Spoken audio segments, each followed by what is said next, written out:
Hai Crash Troopers, Babang Bima disokin buat nemenin kalian nonton nih. Berikut ini ada beberapa perubahan besar yang terjadi akibat pengaruh alam.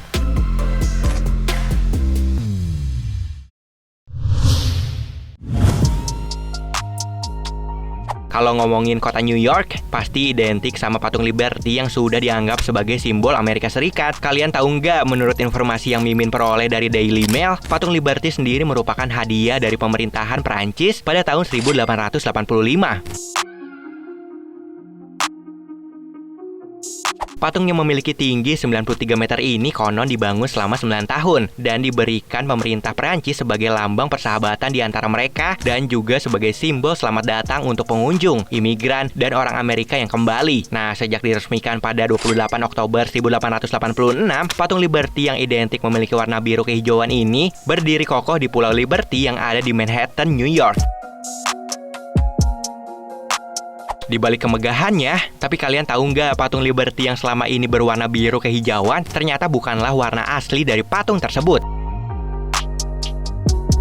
Menurut informasi yang Mimin dapat dari Kompas, ternyata patung tersebut berbahan dasar tembaga. Nah, karena kandungan tembaga tersebut, warna asli patung Liberty yang sesungguhnya adalah merah kecoklatan. Tapi kok sekarang ini malah terlihat punya warna biru kehijauan ya?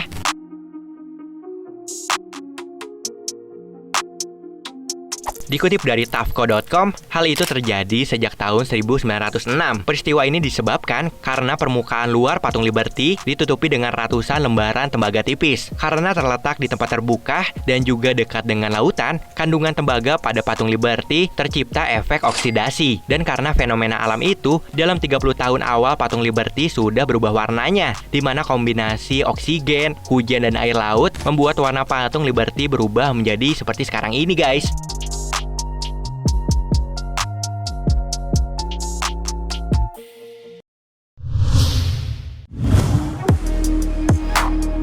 Seperti yang kita ketahui, saat ini bumi yang kita huni sedang dalam keadaan tidak aman. Hal ini dikarenakan telah terjadi pemanasan global, sehingga mempengaruhi perubahan cuaca ekstrim. Di sejumlah wilayah yang mengalami perubahan cuacanya yang ekstrim, bahkan meningkatkan volume air dan mengancam banyak pulau. Salah satunya yang terjadi di sisi Virginia, Amerika Serikat, tepatnya di Pulau Tangier.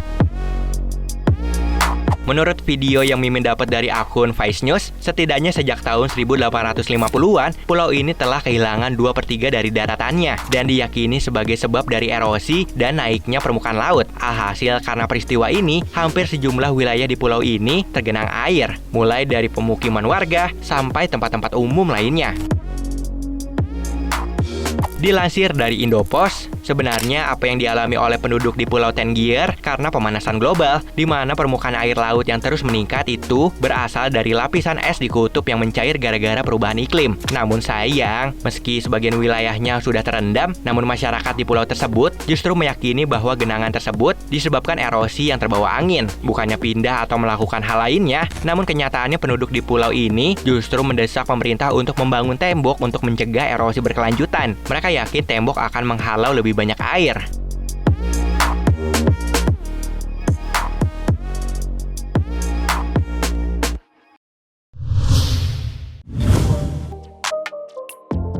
Bukan maksud untuk nakut-nakutin nih, tapi ada wacana yang menyebutkan bukan hanya pulau-pulau di luar negeri aja yang diprediksi bakal tenggelam. Nyatanya Indonesia, khususnya Jakarta, nggak luput menjadi korban dan diprediksi perlahan mulai tenggelam. Apalagi menurut informasi yang Mimin baca dari Kumparan, seenggaknya ada sejumlah wilayah Jakarta yang mulai berada di bawah permukaan laut. Misalnya di daerah Muara Karang, Muara Baru, dan Muara Angke.